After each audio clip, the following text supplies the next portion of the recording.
Golf Central. Brought to you by Titleist. Lisa Cornwell, Charlie Reimer, the semifinals in the East Lake Cup did not disappoint. How about a couple highlights to get us going, starting with Stanford's Alvin Valenzuela, third at the par 5 18. Boy, I'm going to tell you what, when you're playing off a tight line, a pressure-packed situation, that's not an easy shot. She played it beautifully. Well done. Hugs all around for that birdie and the victory on the men's side. Illinois' Michael Fiegels, his third from a difficult lie at the par 4 17. I can't tell you folks how good this one was. Really difficult to judge how the ball's going to come out of this Bermuda grass rough.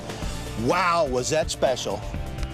It certainly was. Par was conceded there, and Fiegels would win that match. Hello, welcome to us live here at East Lake Golf Club. We, along with you, have been able to witness some really exciting golf. Let's start on the men's side, Charlie, because Vanderbilt's one of those teams that in the regular season, they always seem to be in the picture. The match play comes along and sort of ruffles them up a little bit. It did not happen today, and they are in prime position to win this thing tomorrow. Yeah, that's a great way to put it. Ruffles them up. I can tell you that match play ruffles a lot of people up, but you consider in college golf that the rankings, pretty much all of the regular season is stroke play. You play 5. You throw out the high score. Vanderbilt over these past several seasons has been absolutely phenomenal. When they've got to match play, the biggest events, they just haven't played at the same level that they've played at stroke play. You know what? Maybe they're starting to figure it out a little bit. And on the ladies' side, you know, they went to match play a few years back, and Andrea Gaston from USC talked about how she always felt like she had the best players in the country. Then they would get to match play, and it didn't quite suit them. It definitely suited them. Today, maybe they're getting a feel for this thing. Maybe they're getting a feel, definitely, but I'm going to tell you what, Stanford, if you've looked what they've done over these past several seasons, they've been phenomenal in match play. So I think we've got wonderful finals set up on the men's side with Vandy going against Illinois, who's won here twice but hasn't been able to win the NCAAs, and then Stanford and USC. Stanford with the knack for match play, USC with some of the best players playing really well right now. We're going to have a special day of golf tomorrow, Lisa. Yeah, and we're going to be busy throughout the show getting you set for those final matches. But before we do that, let's take a look back and send you to Ryan Burr in our Orlando studio. Thanks so much, guys. Indeed, very exciting. So let's get to the highlights. Ryan Burr along with Trip Eisenhower and Jim Gallagher Jr. Good stuff from East Lake all day. Match play certainly seems to bring out the best in everyone. And there's no doubt, right out of the get-go with Stanford and Arizona State, you got a good one brewing here, Trip. Yeah, you do indeed. Aubert and Zeeb going at it. This is Zeeb on the 16th hole, second shot, par 4, up the hill. Always difficult to hit the right club when you're going uphill that much. That's the right club, I would think that would be the right club. birdie. You had the sense, though, that this ASU-Stanford match would be the tightest contested in the match play, and that's exactly what we got, Jim.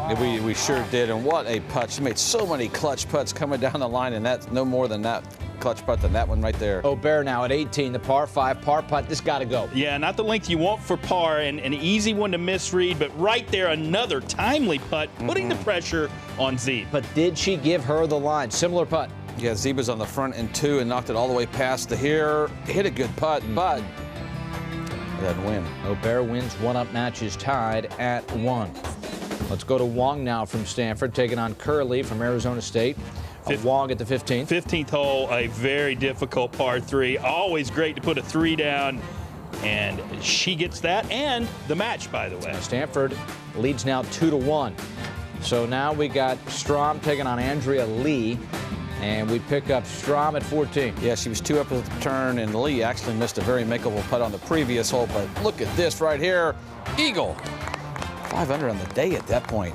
Incredible stuff. I know you're a fan of Lee for sure, Trip. I am indeed, and you knew you were going to have to play well to take her down, and play well Strom did right there, winning 1 up over arguably the best player in the field. And more importantly, tied it up at 2. So here we go. All comes down to this. Alvin Venezuela, Roberto Lidi, Venezuela at the 17th. Yeah, she lost the first hole, but this match was back and forth. 1 up, all square, 1 up, but great putt there. And we're all square. So Venezuela now at the 18th. It's the par 5, of course, Trip. It's her third. I love it when these matches get there because you got opportunities for eagles. You got opportunities for easy birdies. Well, that had a look at eagle. but is it an easy enough birdie? Looks like it. Chips it close, so Leedy, all the pressure now. Birdie putt, got to go. Yeah, laid it up in the rough, had a nasty lie, and this is as good as she could get from there. This for birdie. Got to go. That's a good effort. That is an easy putt to miss on that side. Wonderful speed, but that would set Venezuela up for the short birdie putt to win the match. I said it was a clutch putt, clutch moment, and you love it in your career when you can come through like that right there. And Stanford wins 3-2. The Cardinal advancing on to the championship match where they will meet USC. Taking a look one more time here. It was back and forth. It was match play does. Really the only two matches that kind of got out of hand early were the first and the fifth. Those three middle matches were fantastic, but Stanford moving on to the East Lake Championship match tomorrow to take on USC. Let's show you what transpired there. Right out of the gate trip, you get one of the best matches of the day. No question about it. And the third hole here, this is all Bulgani. And this is a chip in for rare chip in. You do not see a lot of people chip in from these Bermuda lies around the green. Going to win 3-2. It's the first point for USC. Now it's Robin Ree, who won the individual yesterday, taking on Stephanie Liu. Yeah, what a round she had yesterday. Continuing to play well here. 2 putts to win the match. It's always a good position to be in, right? You always feel win 2 putts. 3-2. So USC 2 for 2. 2 points on the board for the Trojans. Now Allison Corpuz taking on Brooke Riley. 12th hole, back hole location, or excuse me, front hole location, par 4 up the hill, 108 yards, and well done right there. One of the few balls that we see didn't bound forward. That one stopped right there on a dime. Corpuz now at 16. Look at the rhythm of this golf swing, coming all the way through. Battle of the sophomores. This sophomore's got the edge. Gorgeous. So the ensuing birdie putt for Corpuz and a chance for the third putt for USC. Yep, and the Trojans move on.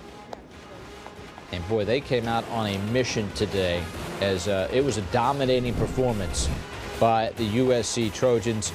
Northwestern certainly tried to hang in there, but just too much firepower for Southern California. Northwestern loses 4-1, but boy, they got a lot out of this week at East Lake. We really kind of hung around. We got down early in our beginning matches and just never quite recovered.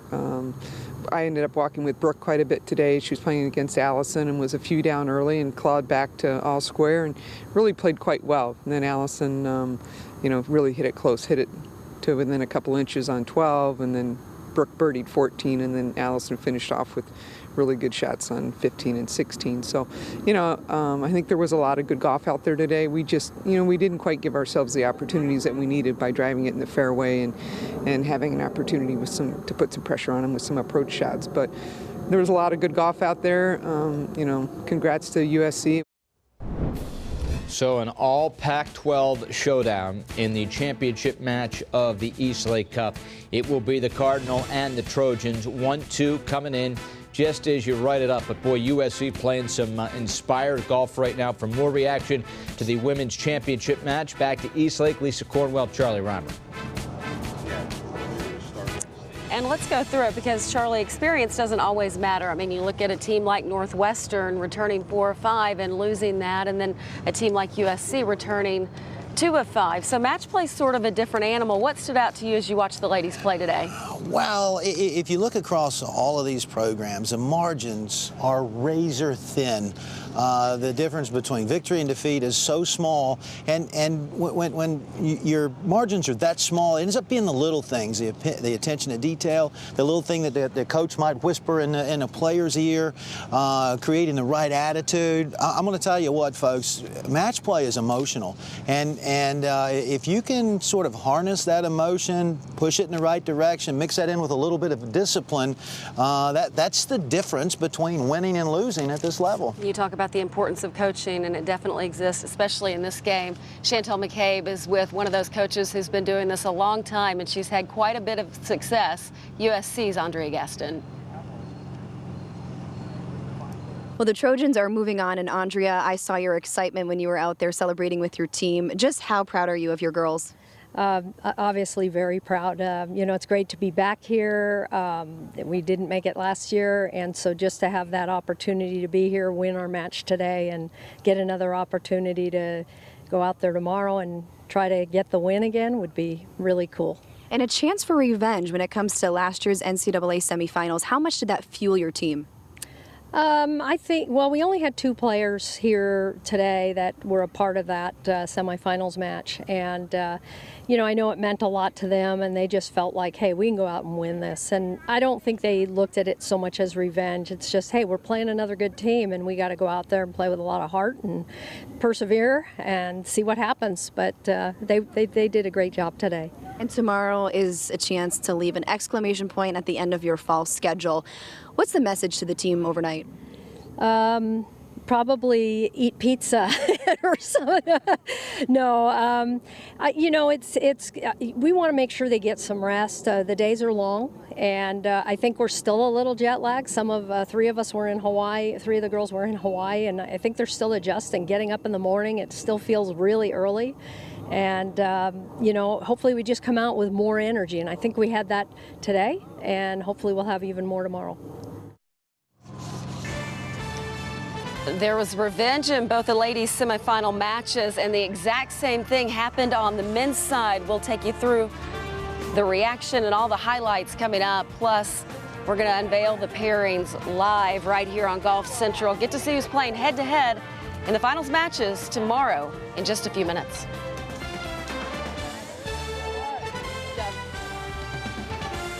Golf Central is brought to you by the Volke Design SM6 wedges, progressive design, precision performance.